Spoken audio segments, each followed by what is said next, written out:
Olá, amados irmãos, boa noite, ao Pai de Jesus a todos. Hoje, voltando a gravar mais uma aula do Catecismo, a quarta aula. E vamos falar hoje da importância do magistério da Igreja para nós católicos. Nós católicos temos três pilares da nossa fé, que é a Sagrada Tradição, as Sagradas Escrituras e o Sagrado Magistério. Então, esses três pilares é a base da fé católica apostólica romana. Essa é a fé que a igreja professa e é a fé que nós professamos. Então, dentro desses três pilares, Sagrada Tradição, Sagrada Escritura e o Sagrado Magistério, hoje vamos falar sobre a tradição da igreja, o que a igreja ensina para nós católicos e para quem não é católico também, que quer acompanhar e observar o que a igreja ensina. Vamos para o início dessa aula, dessa catequese, catecismo na mão, Bíblia Sagrada do outro lado, e vamos aqui abrir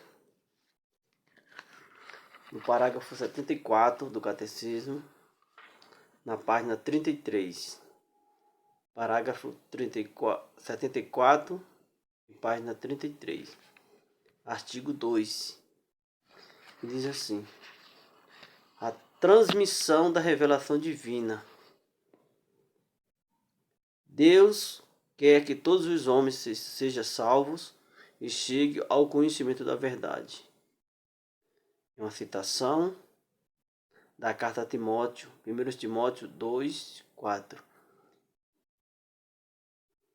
Isto é, de Jesus Cristo. É preciso, pois, que Cristo seja anunciado a todos os povos e os homens, e que desta forma a revelação chegue até as extremidades do mundo. Deus dispôs de sua benignidade que aquelas coisas que revelará para a salvação de todos os povos permanecesse sempre íntegra e fosse transmitida a todas as gerações. Então aqui, falando sobre essa transmissão e revelação divina, já observamos o primeiro ponto para a nossa salvação, que é uma citação da carta a Timóteo, 1 Timóteo 2, capítulo 2, versículo 4. A vontade de Deus é que todos se salvem e cheguem ao conhecimento da verdade. Aqui é uma verdade de fé. A vontade de Deus é salvar todos. Não faz distinção de ninguém. Quer que todos os homens se salvem e cheguem ao conhecimento da verdade.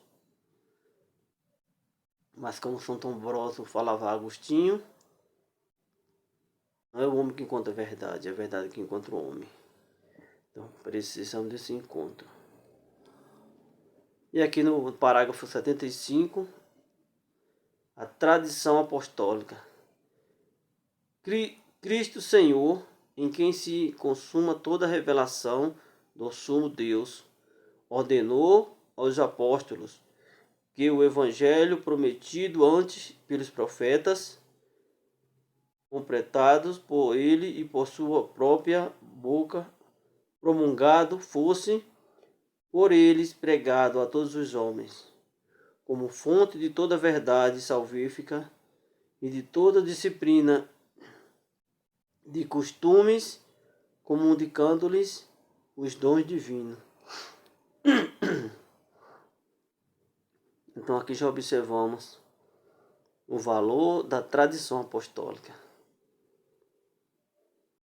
Muitas vezes, no Antigo Testamento, desde o princípio, não existia ainda a escrita.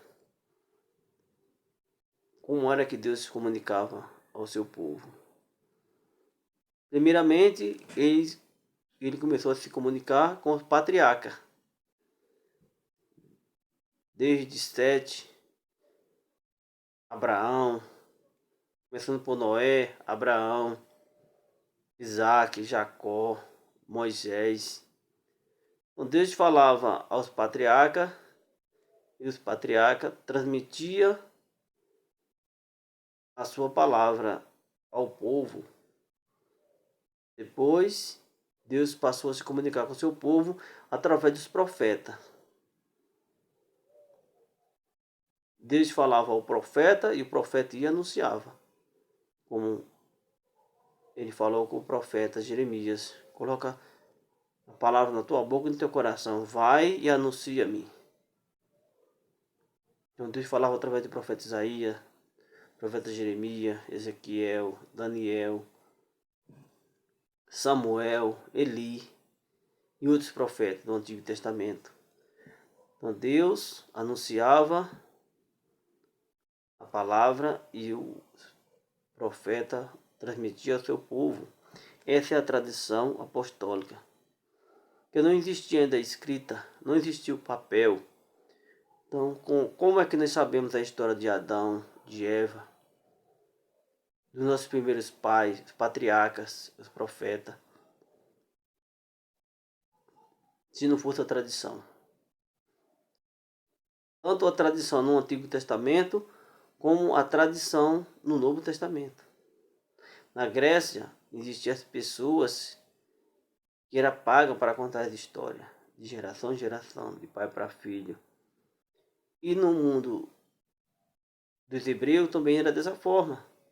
Não existia o papel, não existia a escrita. Então, era a tradição apostólica, patriarcal, que passava de pai para filho, até chegar aos escritos. Primeiros escritos no Antigo Testamento não foi o livro do Gênesis, porque não existia ainda a escrita. Não foi o Pentateuco. Primeiros escritos não foi no Antigo Testamento, porque não existia ainda a escrita. Então era a tradição patriarcal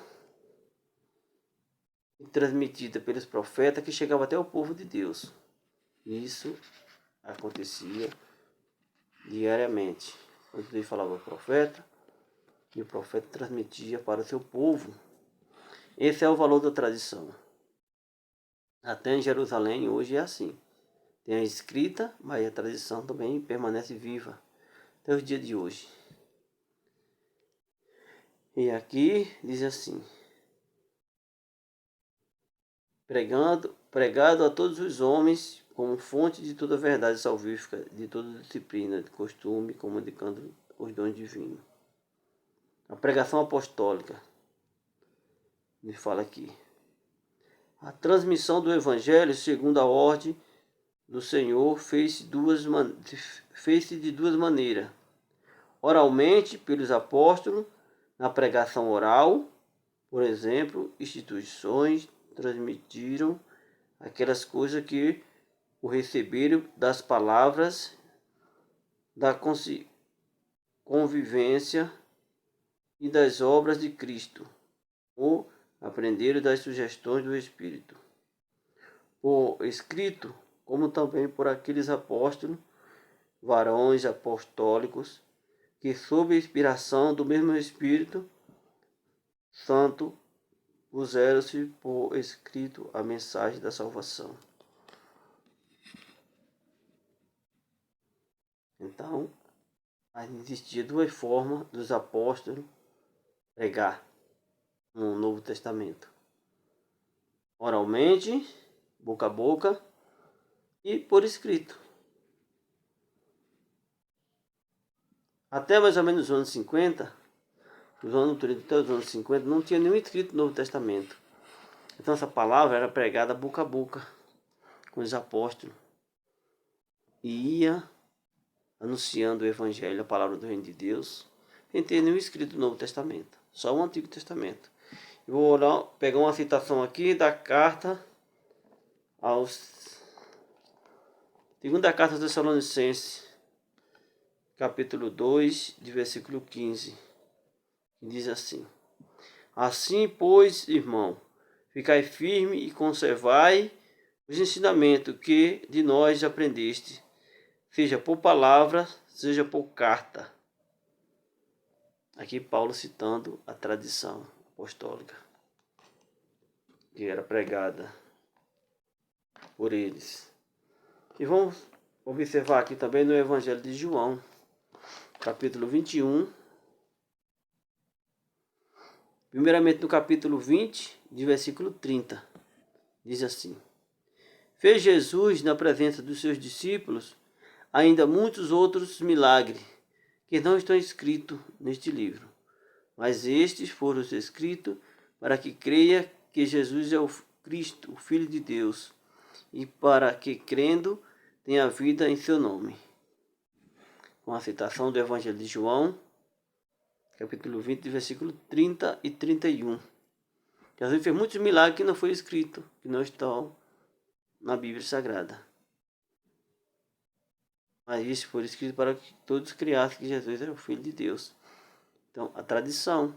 Outras coisas que nós sabemos é através da tradição. No versículo 21, capítulo 21 do Evangelho de João, e versículo 25, diz assim: Jesus fez ainda muitas outras coisas, que se fosse escrita uma por uma, penso que nem o mundo inteiro poderia conter os livros que se deveria se escrever.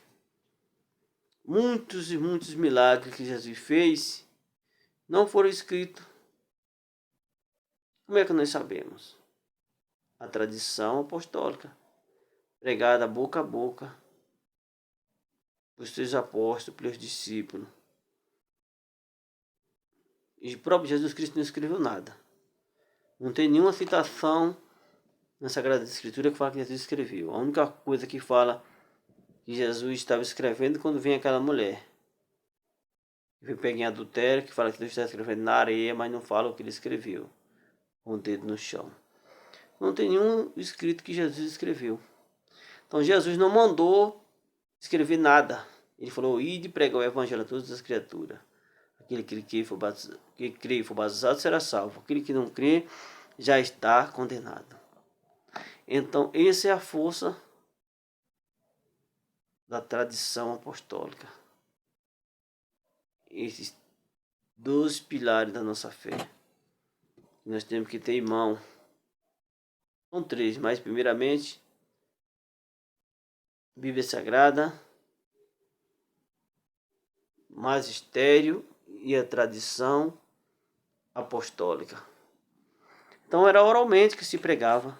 Deus falou no Antigo Testamento. Depois